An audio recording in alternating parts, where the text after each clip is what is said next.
Yes, everyone. How are you all? Everyone fine? I am also doing great. Today in this video, we'll discuss the RTP for CA Inter Advanced Accounting paper for Jan 2025 exam. For the first time in the RTP of Advanced Accounting paper, ICA has given only the question related to accounting standard, that is case study based question. Means they have not given any question, any big question from amalgamation chapter, consolidation chapter, and other chapters. What is the reason behind that? That we don't know. But of course, that type of question will be asked in exam. Don't worry about that. Let us discuss one by one each question of RTP. There are some new questions for that discussion is required. There are some repetitive questions which if you have done, discussion is not required, but we'll try to discuss each and every question in detail. Can we start a discussion? But before we start a discussion, if you are new to this channel, don't forget to subscribe this channel. And of course, like this video and share this video with all your friends. Let us start a discussion. We'll start the discussion with first case study multiple choice question. That is question number 1. Good question they have given. This is a question related to impairment of the asset. Surya Limited has two fixed assets, FA1 being carried in the balance sheet for rupees 600 lakh and FA2 is fixed asset 2 being carried at 300 lakh. So 600 lakh and 300 lakh is the carrying amount. Okay. As the 31st March 2004, the value of FA1 is value in use for FA1 is 500 lakh and the net selling price is 550 lakh. So we know that recoverable amount is value in use or net selling price, whichever is higher as per AS 28. So it is 550 to 550 become a recoverable amount. It means, can I say for the FA1, the impairment loss is 50, impairment loss is 50. The company did upward revaluation last year for 20 lakh for FA1. So they have done some upward revaluation, there is some revaluation surplus. So they have a revaluation surplus of 20. So can I say out of 50, 20 lakh will be charged to revaluation surplus and balance will be charged to PL account. So 30 lakh will be charged to profit and loss account. This is the answer. As on 31st March 2004, the value in use for FA2 is 350 lakh and the net selling price is 320 lakh. So whichever is higher will take. So 350 lakh, so you can see minus 350.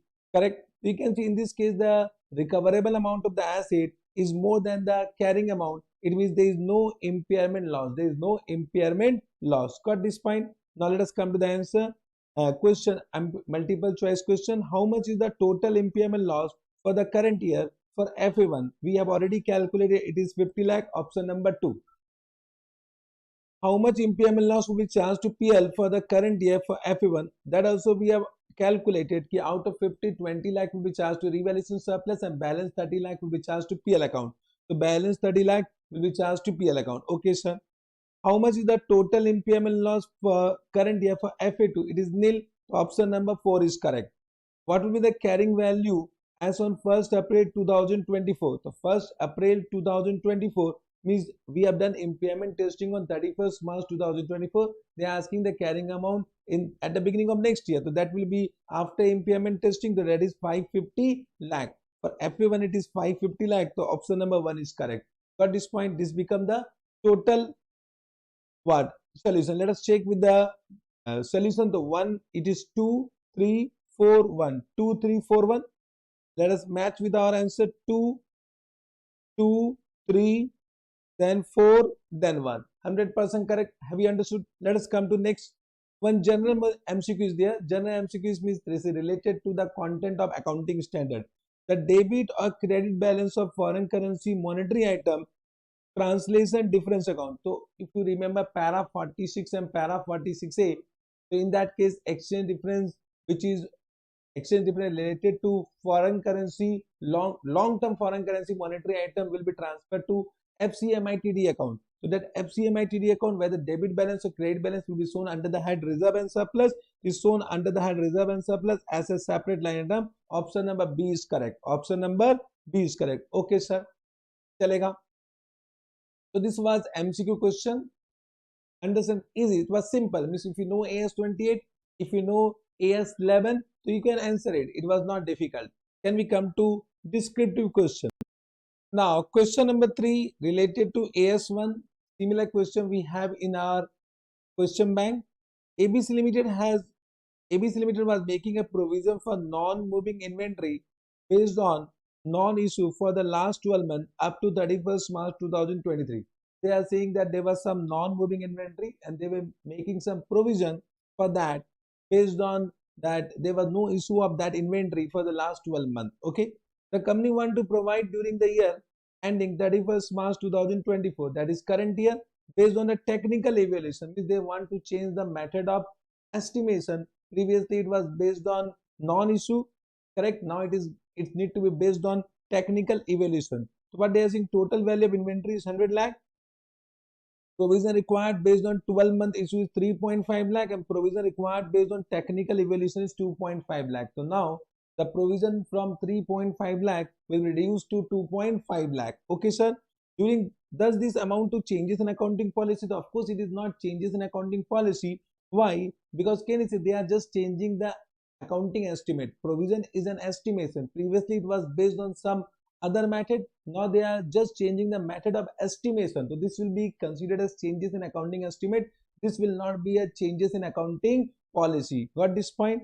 Can the company change the method of provision? Of course they can change the method of estimation. There is no such rule that you cannot change the method of estimation. The method of estimation can be changed if the management feel that it will provide more reliable information to the user of financial statement. Got this point? Correct? So this is very simple. You can just write down one more point, because in the solution that is also given that if they change the accounting estimate, can you say the profit and the net asset of the company will be decreased by 1 lakh? Correct now? Will be decreased by the 1 lakh if they would have changed the accounting estimate, because you can see 3.5 lakh as per the previous estimation it was 3.5 lakh, and as per new estimation it is what 2.5 lakh. So if they would have followed the previous method, the profit would be lower by what? 1 lakh. Understood? And net asset will be also lower by 1 lakh. So by following the new estimation, the profit will increase. Definitely the profit will increase and the net asset will also increase. Got this point? Yes, sir. Come to next question. Question number 4. AS3 is related to AS3. Very simple question. Uh, classification of item as operating, investing, and financing activities. So we need to classify. They said classify in operating, investing, and financing as well as cash equivalent. So proceed from long-term borrowing, of course, financing activity. Proceed from trade receivable, operating activity. Is very simple. Trading commission, operating activity. Redemption of preference shares, financing activity. Proceed from sale of investment, investing activity. Interim dividend paid on equity shares, financing activity. So any interim dividend paid means any dividend paid on share capital will be financing activity. Interest dividend received will be investing activity. Dividend received on share held as investment will be investing activity. Rent received on property held as investment. So rent received on property, even though nothing is given, it will be assumed to be investing activity. Even though it is not given as investment, rent received will be what? Investment activity. Dividend paid on preference shares, it will be financing activity. Marketable securities, I have said in the class that whenever marketable security is given and nothing is given in the question, always assume it is cash equivalent. So this will be cash equivalent. Got this point? This is also very simple. Now let us come to question 5 related to AS5. Good question. During the course of the last 3 years, a company owning and operating helicopter lost 4 helicopters. So they have lost 4 helicopters. They have some, they owned some helicopter and they were operating some helicopter, but they lost 4 helicopter. The company's accountant felt that after the crash, the maintenance provision created in respect of the respective helicopter was no longer required. So they are saying that now whatever the provision for maintenance they have created, that is no longer required, and the provision to write it back to PL account as a prior paid item. So they are reversing the provision and they are saying that it should be disclosed in SOPL as a prior paid item. Remember, prior paid item is the company proposed accounting treatment is correct. So of course, can I say the reversal of provision, if the provision is no longer required, can I say this is not a prior paid item because it is not an error? Prior period item are which item? Prior period item are those item of income and expense which arises in the current year as an error omission in the preparation and presentation of financial statement of one or more prior year. Okay, so there was no error in creating provision. We have created some provision, but that was not error. Understood now? That was not error in the last financial year. Understood? So therefore, the reversal of provision will not be considered as prior period item. From my point of view, reversal of provision is an ordinary item and it will be disclosed as an exceptional item in SOPL. Correct now? So it should be disclosed as an exceptional item, separately disclosed as an exceptional item. What do you mean by exceptional item? Exceptional item are the item of ordinary activities which arises in the course of ordinary activities but are of such size and nature that they are separate disclosure required to understand the performance of the entity. That become exceptional item. So from my point of view, it become an exceptional item and requires separate disclosure. But in your solution, they have given that it is a extraordinary item. From my point of view, it is not extraordinary item because extraordinary item are those items which are not ordinary item. And reversal of provision is an ordinary item because it is related to business. It is due to business only. Got this point? So let us, but chalo theek hai, we'll go as per IC solution. In exam the same question come, so you can also write down extraordinary item, but the correct answer from my point of view is that it is an exceptional item, not extraordinary item. What they have given, let's see. They have first given that you can see this is not a prior period item. So no, it is not a prior period item. It is given. Then what is given as per AS5 extraordinary item should be disclosed in SOPL as a part that net profit as a part of net profit. Correct now. So they have considered this as what? So hence the amount so returned back should be disclosed as an extraordinary item rather than prior period item. From my point of view, it become an exceptional item, not extraordinary item. Got this point? But we can follow ICS solution from examination point of view. Correct? It is a new question. It was new question given RTP. Let us follow the ICS solution. But you can write exceptional item because that is 100% correct. That is only 100% correct. Okay, sir. One more question. AS76, but follow ICS solution. Okay, because we at this point of time don't go into that stage where you will be not comfortable with any other solution. Correct now. So you need to always respect the solution given by ICA because you are writing ICA exam. Okay, sir. Coming to next question, AS7 related to AS7 question number 6. This similar question we have in our question bank. Yes, sir. So road construction undertake to construct a bridge for the government of Uttar Pradesh. The construction commenced during the financial year ending 31st March 2024 and is likely to be completed by the next financial year. The contract is for a fixed price of 12 crore with an escalation clause. So they have given some escalation clause. Okay, means the total revenue can be increased due to some escalation.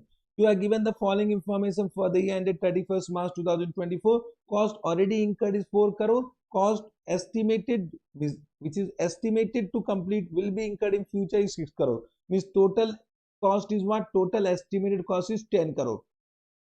Escalation in the cost was 5%, hence the contract price is also increased by 5%. So it was initially 12 crore. You can see 12 into 1.05%. It is coming how much? Check karo. It is how much? 12 into 1.05, that is 12.6. Correct. So first we need to find out stage of completion. Stage of completion means cost incurred divided by total estimated cost. So 4 divided by 10 is equal to 40% work has been completed. Now revenue will be recognized to the extent of work performed. So it is 12.6 into 40%. How much? Into 40% to it is coming 5.04. From this, if we deduct the cost incurred, that is 4 crore, so the profit will be 1.04. The profit will be 1.04. So what they have asked, you are required to ascertain the stage of completion, that is 40%, and compute the amount of revenue. Amount of revenue already we calculated, that is 5.04, and the profit is what? 1.04. Very simple question. Understood? I think the same answer has been given. Just check karo. It is the profit is 1.04, revenue is 5.04, and stage of completion is what? 40%. Chalega? Understood? Now let us come to one more new question. Come to question number 7 related to AS9. Good question. Similar question we have in question bank. What is given? Mithya Limited enter into an agreement with Satya Limited for sale of good costing rupees 8 lakh at a profit of 20% on cost. Means can I say the sale price will be 9.6 lakh? The sale transaction took place on 1st Feb 2024. Okay, on the same day, Satya Limited entered into another agreement with Mithya Limited to resell the same goods at 10.80. Means on the same date, one repurchase agreement is entered. Now, whenever on the same date a sale as well as repurchase agreement will be entered, so it will not be classified as revenue. It will be considered as financing transaction as per AS9. Therefore, no revenue will be recognized. Yes, so we need to whatever consideration received, that will be considered as a liability. Is the first Jana entry bank account debit to loan from the other party, loan from Satya Limited. Understood? So it will be a financing transaction. It will not be a revenue transaction. Got this point? And you can see the difference between the sale consideration and repurchase price. It is how much it is coming, 10.8 minus 9.6. So 10.8 minus 9.6 will be how much? 10.8 minus 6, it will be 1.2. And you can see the contract period will be what, from 1st Feb to 1st August, means 6 months. So this will be amortized on a time period basis. So 6 months means it will be divided by 6, and every month the interest expense will be, it will be an interest expense, and we can find out the every month interest expense also. Correct? To state the treatment of this transaction, the financial statement of Mithya Limited as on 31st March 2024, the predetermined reselling price cover the holding cost of Satya Limited. So this 10.8 lakh also cover the holding cost. Holding cost means this is nothing but interest expense. The difference will be the interest expense. Give the Jana entry as on 31st March 2004 in the books of Mithya Limited. First Jana entry will be what? On 1st Feb. What will be Jana entry? The bank account debit to loan from Satya Limited. Then on 31st March, we need to recognize interest expense for 2 months. So interest expense for 2 months will be 1.2 divided by 6 into 2 will do. So that is 0.4. So we need to recognize interest expense for 2 months. So that will be 0.4 lakhs. Understood? The interest expense account debit to loan, and then it will be transferred to profit and loss account. Let's see the answer. You can see the same para has been given, whatever I have said. Then first is Jana entries bank account debit to loan. You can add on loan, or you can add on advance from Satya Limited. Then interest expense account debit to Satya Limited, or you can add on loan. There is no need to add on Satya Limited. You can add on financing charges account debit to loan, advance from Satya Limited. That also you can add on. Then PL account debit to finance charges, means the interest expense will be transferred to PL account. Got this point? Yes, sir. Then coming to question number 8 related to AS10, similar question we have in question bank, and I have said it is an expected question given an RTP, now super expected. MS Limited has acquired a heavy machinery at a cost of 1 crore with no breakdown of component part. The estimated useful life of 10 year, the estimated useful life is 10 year. Okay. At the end of 6 year, one of the major component, the turbine, require replacement, and further maintenance is uneconomical. Okay, it is a replacement point, means some part has been replaced, some part has been replaced. So what our AS10 says, that whenever there is a replacement cost will be capitalized if the recognition criteria is satisfied. Whatever you have capitalized, okay, but the carrying amount of the old replaced part will be de-recognized. In this, we need to first find out the carrying amount of old component, chalega.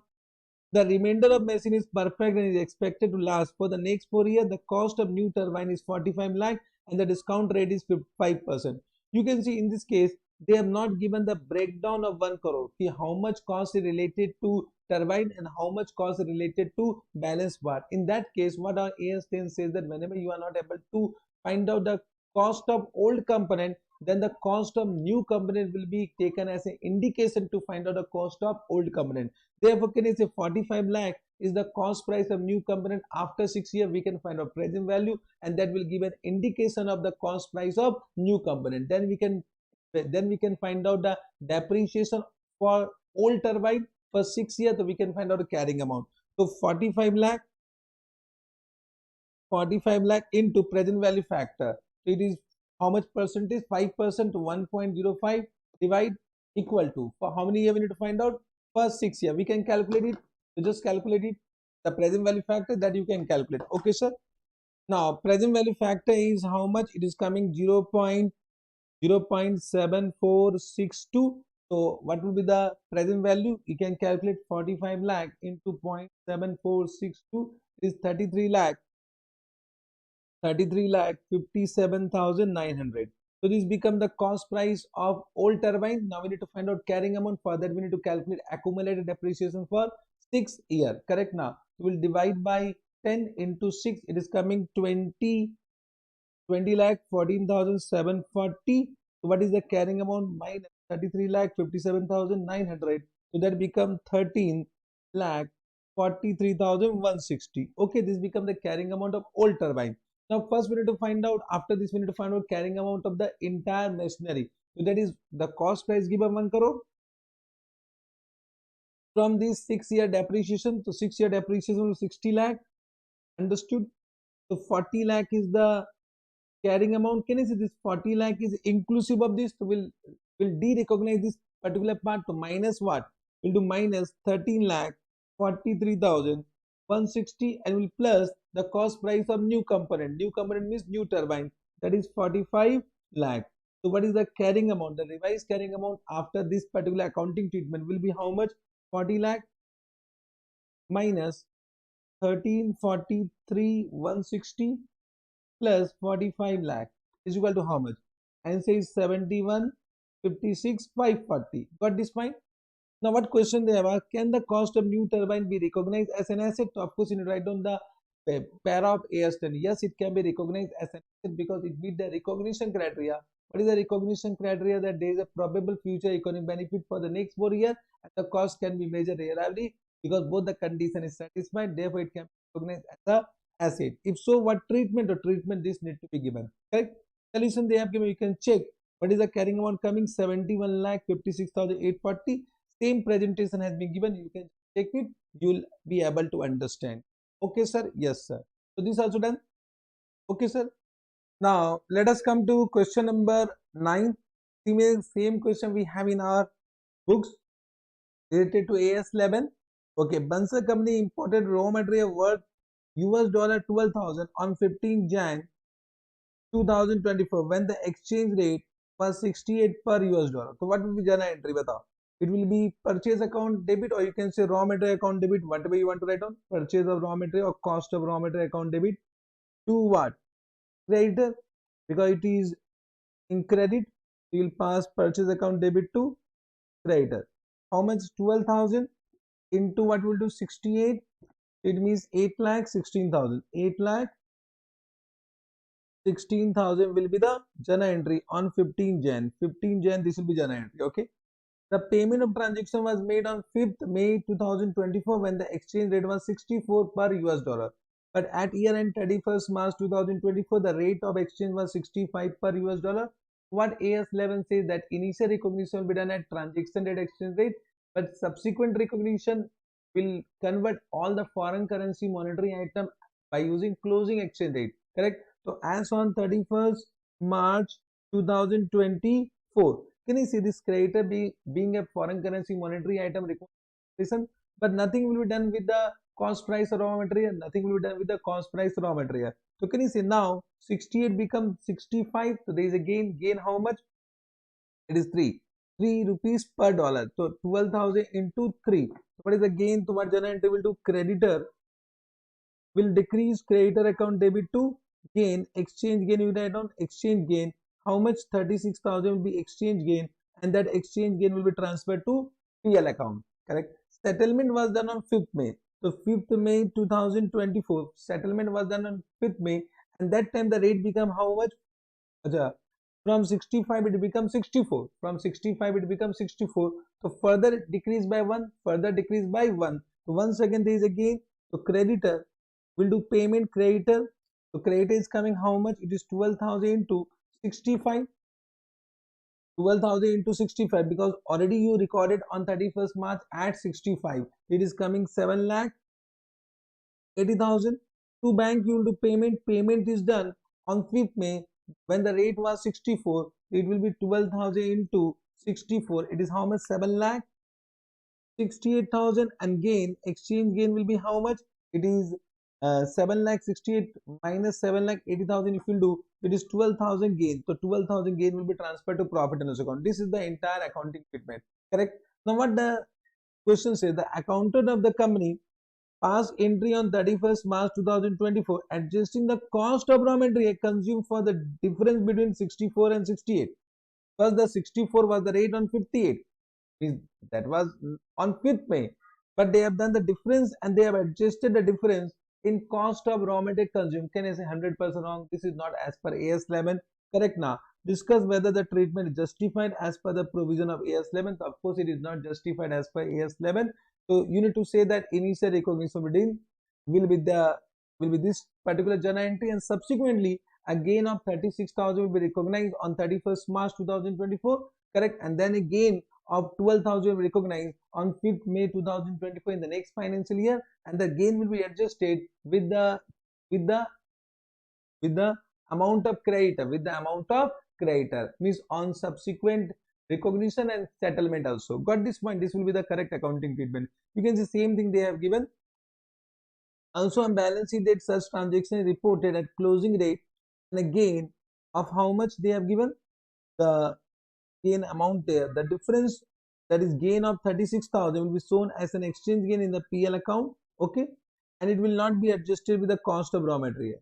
In the subsequent year on settlement that the company would recognize or provide in PL account an exchange gain of 12,000, and hence it will be also not adjusted with the cost of raw material consumed, and hence the accounting treatment adopted by accountant of the company is incorrect, that is not in accordance with the provision of AS11. You can write on para format, you can write on journal entry, you will be given marks, don't worry about it. Okay sir? Yes sir.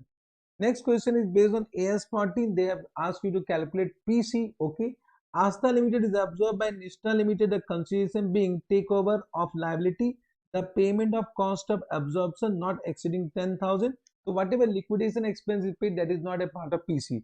The payment of the 9% debenture of 50,000 at a premium of 20% through 8% debenture issued at a premium of 25% of face value. So can you say whatever payment is made to the debenture holder, that is also not a part of PC. So this all information is not relevant for calculation of PC.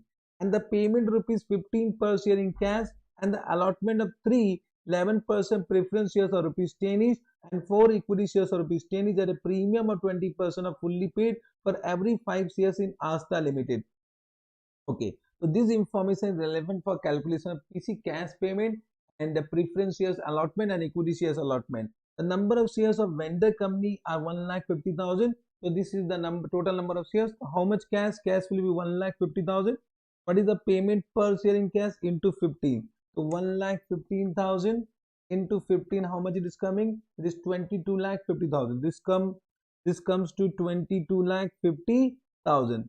Then they have given 1,50,000, and what is the swap ratio for allotment of preference shares to the equity shareholders? That is, how many preference shares they have given? They have given 3 preference shares for every 5 shares held. So into 3 by 5 will do. And what is the issue price? They have given of rupees 10 each. Nothing is given. We'll always assume the shares are issued at par only. Into 10 will do. This is 1,50,000. 1,50,000 into 3 divided by 5 into 10. So this become 9 lakh. This is 9 lakh. Then we'll do payment in the form of equity shares. Payment in the form of equity shares. They have given how many equity shares? 4 equity shares out of 5. The same will do 1,50,000 into 4 divided by 5. And the issue price they have given, it will be issued at a premium of 20%. 10 plus 20% means 12. It will be into 12. So 1,50,000 into 4 divided by 5 into 12, that is coming 14,40,000. 14,40,000. So 14,40,000 plus 9 lakh plus 22,50,000. The answer becomes 45,90,000. The total PC is 45,90,000. Let us check with the answer. What is given? The total PC is given 45,90,000. 100% correct. Simple, easy, done. Now let us come to the next question. Next question is question number 11 related to AS16. Good question. There is no such question in ICAI study material or our book also. A new question has been created by ICAI. Concentrate in this question. Question 11. How will the interest be capitalized when qualifying assets are funded by borrowing in the nature of bond that are issued at discount? Now what AS16 says that borrowing costs include interest costs and other costs. So other costs can be amortization of discount on issue of debentures bond. It will also include any premium on redemption of debentures bond. So because it is issued a discount, we need to find out amortization of that discount for each year, and that amortization will be also a part of borrowing cost. Okay. X Limited issued in year 1 a 3-year 10% interest paid annually bond with a face value of 1 lakh at a price of 90,000 to finance a qualifying asset which is ready for its intended use at the end of year 3. Compute the amount of borrowing cost to be capitalized if the company used for the amortization discount on straight line basis. Means that discount is amortized on a straight line basis. Means can you say year 1, year 2, year 3? Interest cost will be 1 lakh into 10% means 10,000, 10,000, 10,000. Yes, sir. This 10,000, 10,000, 10,000, 10,000. Okay, sir. And the discount amount is 10,000. That will be amortized on a straight line basis. So that will be 3,333, 3,333, 3,333. Correct. So this will be the borrowing cost of year 1, borrowing cost of year 2 and year 3. The borrowing cost will be 10 means 13,333, 13,333 and 30,333 for each year. Now they have given that the qualifying asset was ready for its intended use at the end of year 3, means we can capitalize only the borrowing cost of year 1 and year 2, and the borrowing cost of year 3 will be charged to PL as an expense. Got this point? Same answer is given. You can read the answer. You can see they have given year 1, year 2, year 3, and in the above case the amount of borrowing cost capitalized would be 13,333 for year 1 and year 2, and the borrowing cost of 13,334 incurred in year 3 would be expense since the asset was ready for its intended use at the end of year 2. But this one, good question. Simple but good. Okay, sir. Come to question number 12. AS17, similar question we have. A company has an inter-segment transfer pricing policy of charging at cost less 5%. Means whenever there is an inter-segment transfer, so they will charge at cost less 5%. That is the inter-segment transfer policy. The market price are generally 20% above cost. Means normally it is sold by the company at 20% above cost. You are required to examine whether the policy adopted by the company is correct or not. Yes, the policy adopted by company is correct as per AS17. AS17 says that if the inter-segment transfer is made at cost or above cost or below cost, it is correct. Means there is nothing wrong that if the market price is what above cost, then it will transfer at above cost only. So inter-segment transfer can be done as per the management policy, but whatever transfer policy they have, that need to be disclosed in the financial statement. The disclosure is required, but it can be transferred at cost or below cost or above cost. Got this point? Yes, sir. Coming to one more question, AS18, 13. This is also simple question. What they are saying? Question 13. Will transaction with related party for service provided or received free of cost be required to disclose? A Limited has a corporate communication department which centralizes the public relation function for the whole group of A Limited and its subsidiary. No charge are however levied by A Limited on its subsidiaries, and accordingly these transactions are not given accounting recognition. Means some services are provided by A Limited to their subsidiary at free of cost. Would this constitute related party transaction and requiring disclosure under AS18 in the standalone financial statement of A Limited? Yes. Why? Because the related part, what is the meaning of related party transaction? As per AS18, it means any transfer of asset, means any transfer resource or any obligation or any services from one party, means from related party, from reporting entity to related party, even though there is no price charge. So related party transaction will be a transaction between related party and the reporting entity, even though the price has not been charged. So in this case, you can see it has been provided free of cost. Then also AS18 says that such transaction require disclosure in the financial statement. So disclosure will be required. Got this point? Good question, but similar question we have in our book as well as in ICA study material. Got this point? Chalega? Now let us come to the next question. Come to question number 14. Yes, sir. AS19. Similar question we have in our book. Expected question also can be asked in exam. Money Limited leased a machine to Hello Limited on the following term. They have given fair value of machine, lease term, lease rental per annum, GRV, guaranteed residual value, expected residual value is 1.5. So what is unguaranteed residual value? that is ERB minus GRB. So that is 1.5 minus 0.8 is equal to what? 0.7, 0.7 lakhs. Okay. Internal rate of return is given 15%, that is discount rate. Discounted rate for 1 year to fifth year are, so they have given discounted means discounting factor they have given. The discounting factor is also given. A certain unearned finance income. Unearned finance income means gross investment minus net investment. Gross investment means what? Minimum lease payment plus unguaranteed residual value. What do you mean by minimum lease payment? Minimum lease payment means lease payment over lease term plus guaranteed residual value. To make a sum total means if you want to find gross investment, we can say lease payment over lease term plus guaranteed residual value plus unguaranteed residual value. So it will be equal to how much? You can say lease rent is 4 lakh per annum. So it is 4 into 5. How much? It is 20. Then plus 0.8 plus 0.7. So it is coming how much? It is 20. 20 plus 1.5, you can say the 21.5. So 21.5 lakh is what? Your gross investment. Let us see the answer, then we'll find out net investment. We can see the gross investment is how much? 21.5 or 21 lakh 50,000. Now we'll find out net investment. Net investment is present value of gross investment discounted at internal rate of return whatever has been given. So we can find out the present value. You can see they have calculated present value 4 lakh, 4 lakh, 4 lakh, 4 lakh, 4 lakh payable at the end of each year. So we have taken what? The present value factor. Then we have taken GRB, the present value factor at the end of fifth year. Then UGRB also present value factor at the end of fifth year. We can find out what?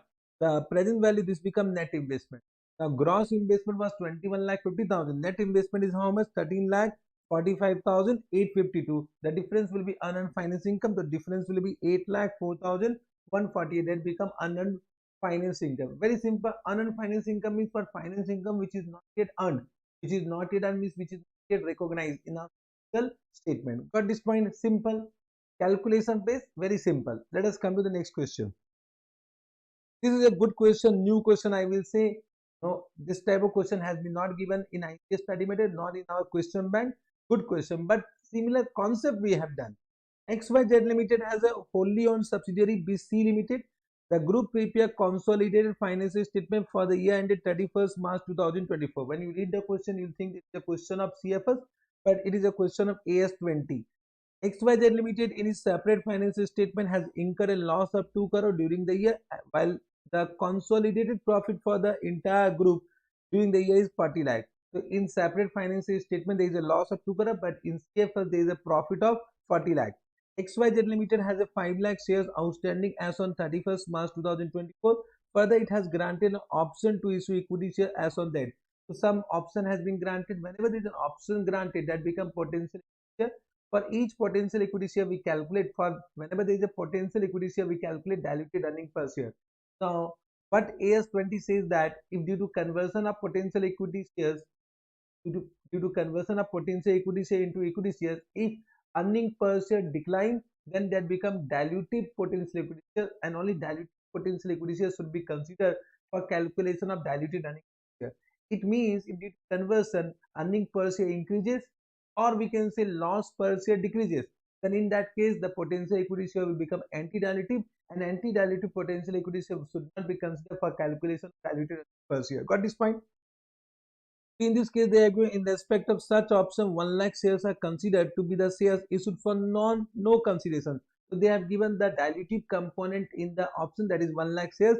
There are no change in the income or expense that are expected from the issue of equity shares on exercise of this option. Calculate basic and diluted earning per share. First, we'll calculate the basic earning per share for standalone financial statement, that is separate financial statement, that is 2 crore divided by what? 5 lakh. So 2 crore, we can add on 2 crore divided by 5 lakh. Correct now? It is 200 divided by 5. That is 40. So negative earning per share. Now just try to understand, if you will consider the potential equity share, then it will be what? 40 lakh is what? The consolidated profit. Sorry. Diluted earning per share in separate financial statement. So it is the 20 to 2 crore is the loss. And can I say, if you consider the potential equity share, if you divide by 6 lakh, then what will happen? So it is 200 divided by 6. You can see it become 33.33. So it becomes, you can see that in this case the loss per share after conversion of potential equity share to equity shares has been decreased. So it means it becomes favorable for the company. Therefore, it is anti-dilutive potential equity share. And whenever there is anti-dilutive potential equity share, that will not be considered for diluted earning per share. In that case, diluted earning per share will be equal to basic earning per share. Therefore, for separate financial statement, basic earning per share will be 40 and the diluted earning per share will be also negative 40. Negative 40. Got this point? But in case of consolidated financial statement, what was the profit? Profit was 40 lakh. 40 lakh divided by 5 lakh. How much? It is 40 divided by 5. That is equal to 8. So rupees 8 per share. Now in this case, because it is a profit, so of course due to conversion of potential equity share into equity share, number of shares will increase and the earning per share decline. So in that case, the potential equity share will be dilutive and that will be considered for calculation of diluted earning per share. In that case, your diluted earning per share is 40 lakh divided by 6 lakh. Therefore, 40 lakh divided by 6 lakh is equal to 6.67. 6.67. So this become basic earning per share and diluted earning per share. In case of separate financial statement, this become basic earning per share and diluted earning per share in the consolidated financial statement. Got this point? I think good question. I don't know whether this type of question they will ask in exam or not, but थोड़ा सा interesting question. You can see 6.67 in consolidated financial statement. Standalone financial statement is negative 40 and negative 40. The reason is given यहाँ पर. Okay, sir? Yes, sir. चलेगा, but good question. Now let us come to the next question. Next question is related to AS22. Question number 16. Same question we have in our books and we do in the class to explain the entire concept, and that is given in the RTP. Correct? ABC Limited prepays account annually on 31st March. On 1st April 2022, it purchased a machine at a cost of rupees 1,50,000. The machine has a useful life of 3 years and expected scrap value of 0. Although it is eligible for 100% first year depreciation. As per income tax, entire 100% depreciation is allowed in the first year for tax purpose. The straight line method is considered appropriate for accounting purpose. Means for books of account we apply SLM, means 1,50,000 divided by 50,000 depreciation in our for books of account. ABC Limited has profit before depreciation and tax of rupees 2 lakh each year and corporate tax rate is 40% each year. The purchase price of machine at a cost of rupees 1,50,000 in 2022 give rise to a tax saving of 60,000. Tax saving because entire amount will be considered as depreciation under Income Tax Act. So 1,50,000 into 40% is the rate. So 6,000 is the tax saving that they want to say. The corporate tax rate has been assumed to be same in each of the 3 years. So it has been assumed that in all the 3 years the tax rate will be same. Calculate deferred tax and past journal entry. What will be the amount of deferred tax if substantively enacted tax rate for the 3 years 40, 35 and 38 respectively?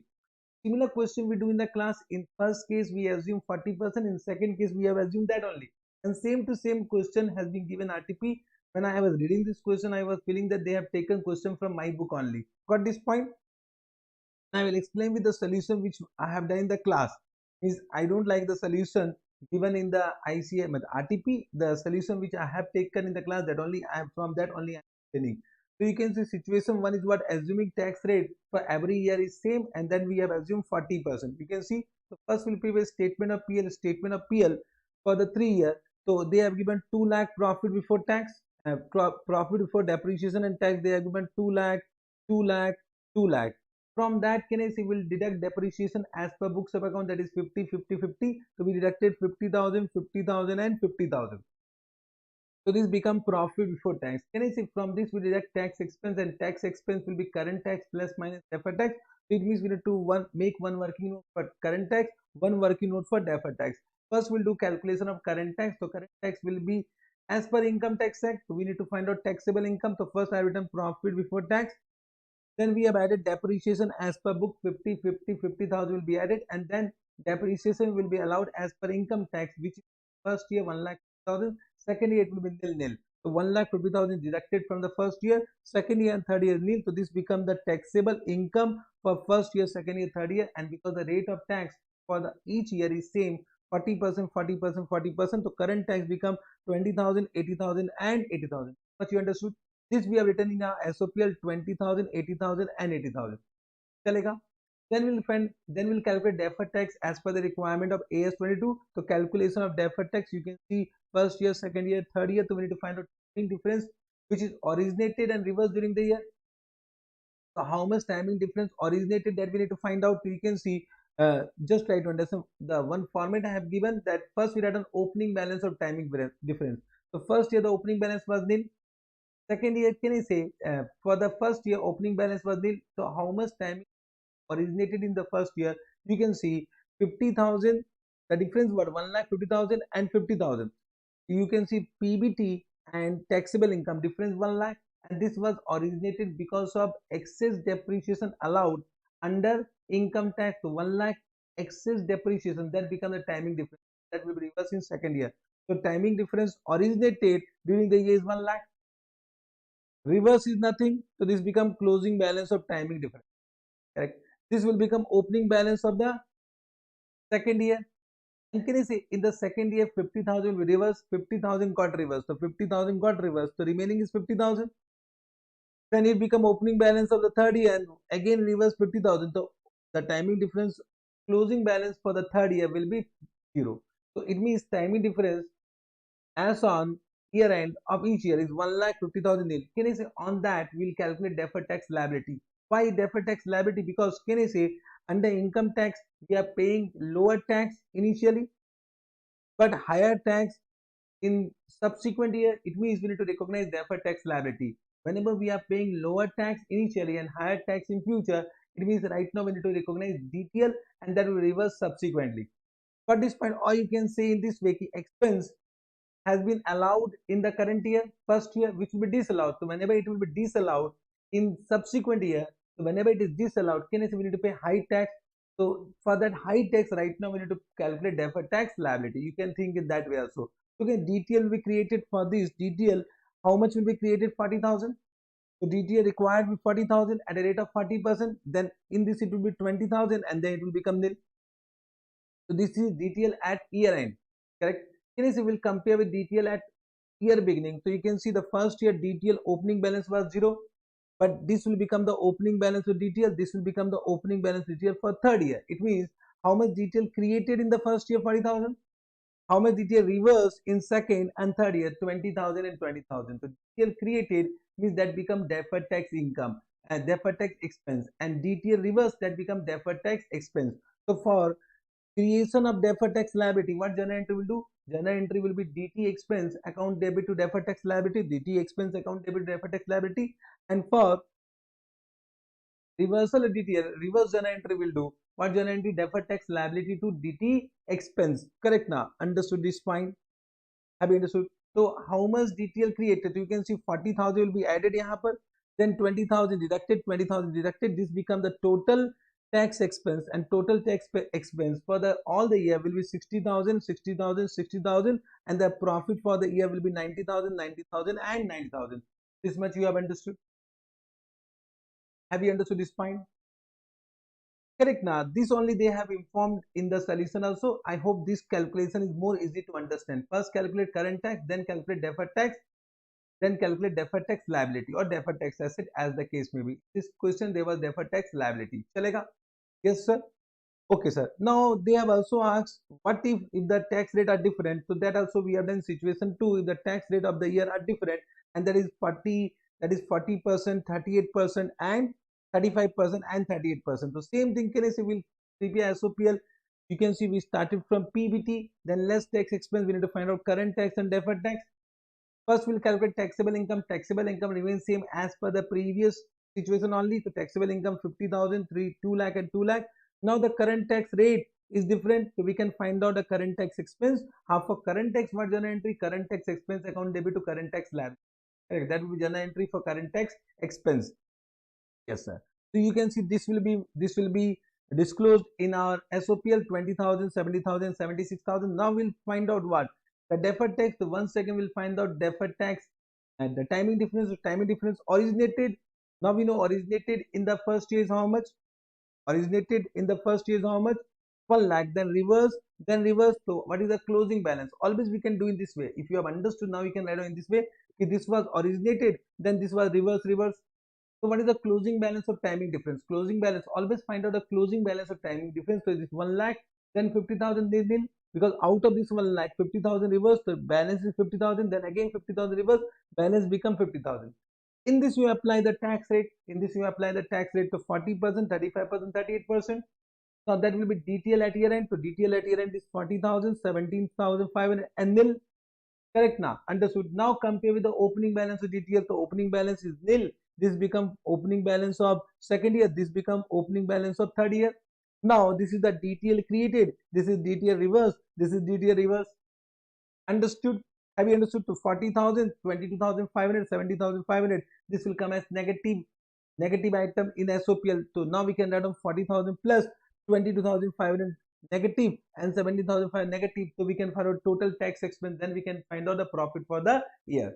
This is the calculation. I hope you have understood. Similar calculation has been given in ICS solution also, but from my point of view, whatever I have done, that is more easy to understand. Same thing they have given SOPL, but they have done all the calculation in SOPL only. I have done the working note separately.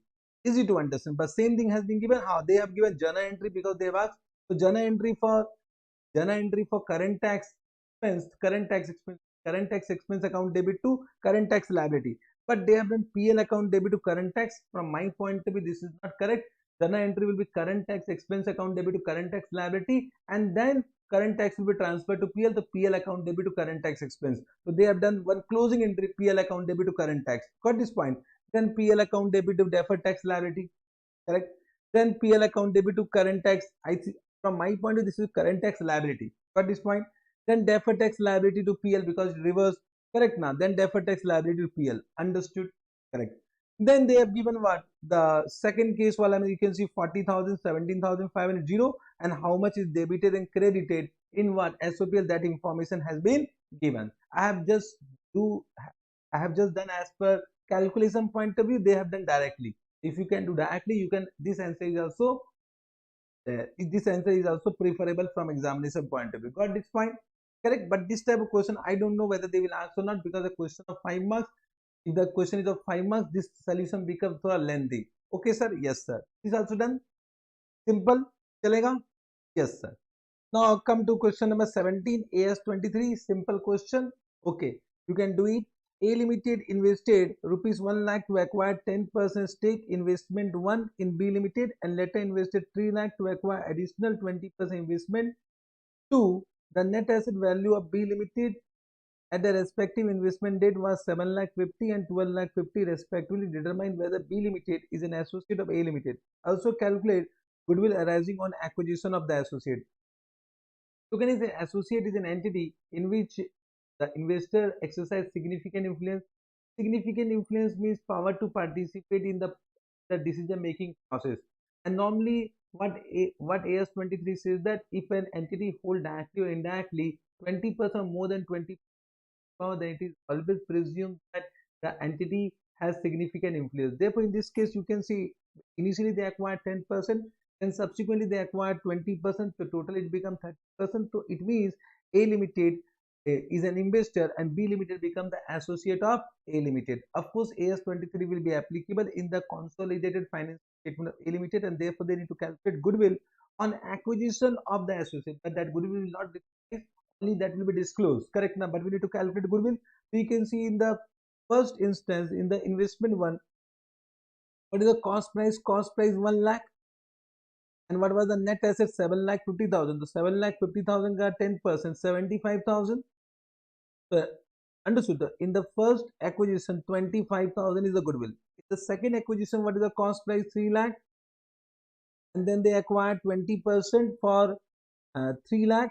And what is the net asset? 12 lakh 50,000 into 20%. This is what? How much? 2 lakh 50,000. So it is coming how much? 50,000. Total goodwill how much become? 25 plus 50, 75,000 is the total goodwill. But this goodwill will not be recognized RTP will be disclosed because it is already included in the carrying amount of investment. चलेगा? Yes sir. That is only given. Check करेंगे answer. Answer is given 75,000 the total goodwill.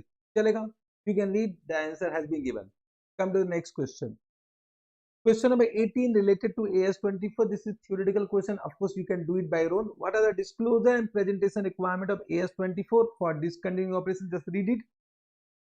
Give 4 example of activities that do not necessarily satisfy the criteria of para 3A of AS24, but that might do so in combination with other circumstances. Means some point are there which is actually not a discontinuing operation, so that is gradual phasing out of the product. That there are some example that also you can read an answer. So the answer is given. I hope you can do it by your own. The disclosure requirement has been given, you can read it, and the point where it is not, it will not satisfy the para 3A of AS24, just read it. This is this point is important from examination point of view. Is whenever AS24, normally they ask a question from this particular point. Okay sir? Yes sir. Then come to question 19. It is a question of AS2617. Good question. Normally this type of question they ask.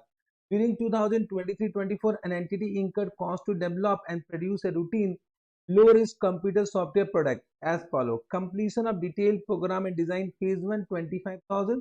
Coding and testing for establishing technical feasibility phase 2. So can I say at this point of time, technical feasibility was established, therefore this will not be capitalized. Why? Because we can capitalize the development expenditure only once the technical feasibility has been established.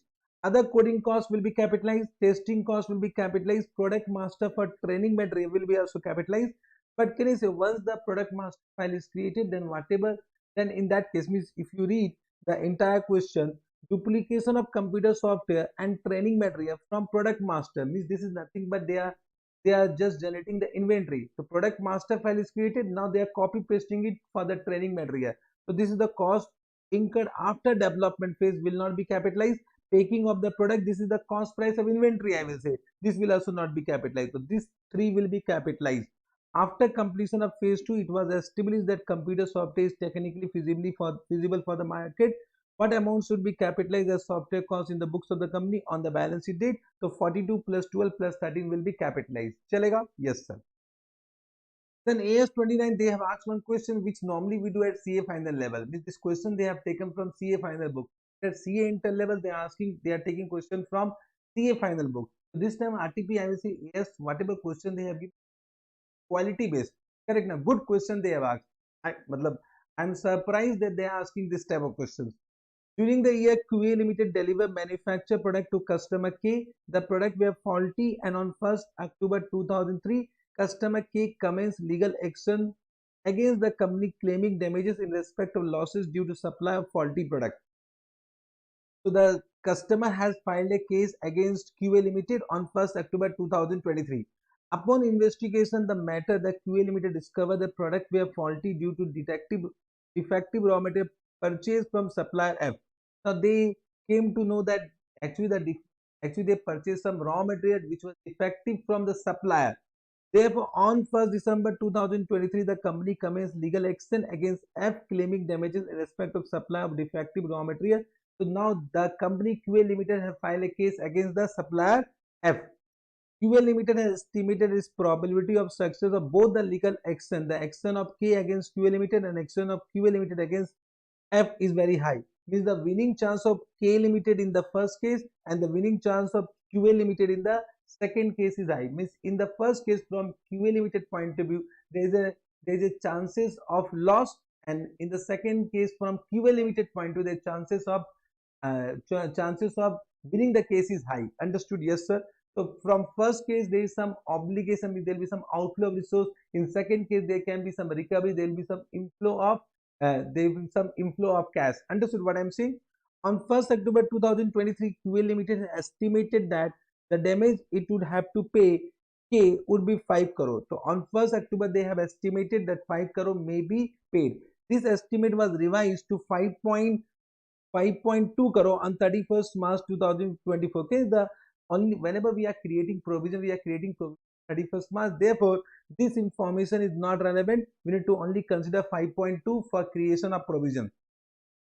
and 5.25 crore as on 15th May. This case was eventually settled on 1st June 2002 when the company paid damages of 5.3 crore K. Okay, this information may be relevant it if this information is known to you before approval of financial statement. So you read the question, you need to find the date of approval of financial statement, and if AS4 is applicable, you need to apply AS4. So we need to wait for the entire question. On 1st December 2023, QA Limited had estimated that it would receive damage of 3.5 crore from F. This estimate was revised to 3.6 crore as on 31st March 2024. Once again, estimation of 31st March is more relevant. So this estimate is not relevant, correct? And 3.7 crore as on 15 May. This case was eventually settled on 1st June when F paid 3.75 crore to QA Limited. QA Limited had his financial statement for the year ended 31st March 2024 provided 3.6 crore as the financial statement were approved by Board of Directors on 26 April. So it was approved on 26 April. So can I say the information, the estimation given on 15 May is also not relevant because that information was available after the financial statement were approved. Understood? So this all information is not relevant. Yes, sir. Now, what they have asked whether the company is required to make provision for claim for customer care as per applicable AS. Yes, it is required because as per AS 29, whenever there is a present obligation arising from past event, an outflow of resources probable and reasonable estimate paid, we need to recognize provision. So, from the information given the question, because the chances of loss is high, so it is a present obligation arising from past event. An outflow of resources is also probable, therefore provision need to be recognized. If answer to A above is yes, what is the entry to be passed? Token is we need to create a provision, general account debit to provision for legal damages, and because it is payable within 12 months in the solution they have given current liability. So you can pass general PL account debit current liability. Amount will be how much? Amount will be the estimation on 31st March 2024, that is 5.2 crore. Understood? So this is only an interesting point because they have given so many estimates, you might confuse them. If suppose 15 May was the date before approval of financial statement, so we could have taken that estimation also. But 15 May is the date after approval of financial statement. Therefore, AS4 is not applicable. What will be the accounting treatment of the action of QA Limited against supplier F? Can you say it is a point of reimbursement? Now, whenever reimbursement is virtually certain, we need to recognize as separate asset. But in this case, what they have given, the chances of winning is very high, but there is no concrete evidence about virtual certainty. Therefore, can you say we are not supposed to recognize any asset, but will disclose the information as a contingent asset, in the report of approving authority. Understood? Yes, sir. This is the answer. I hope you have understood this point. Answer is given. Just read it. So I will say this is actually a question of CA final level. Now ask in the RTP of what CA enter. So can I say with this RTP they may increase the level of accounting standard question. So be careful from examination point of view. But chalo theek hai, you have understood each and every point. If you have understood, okay, if you have any doubt in any other question, you can message the comment box. I will of course reply you correct now. And if you like this video, share this video with your friend and do like this video. Bye bye. All the best for your CA inter examination. Love you all. Bye bye.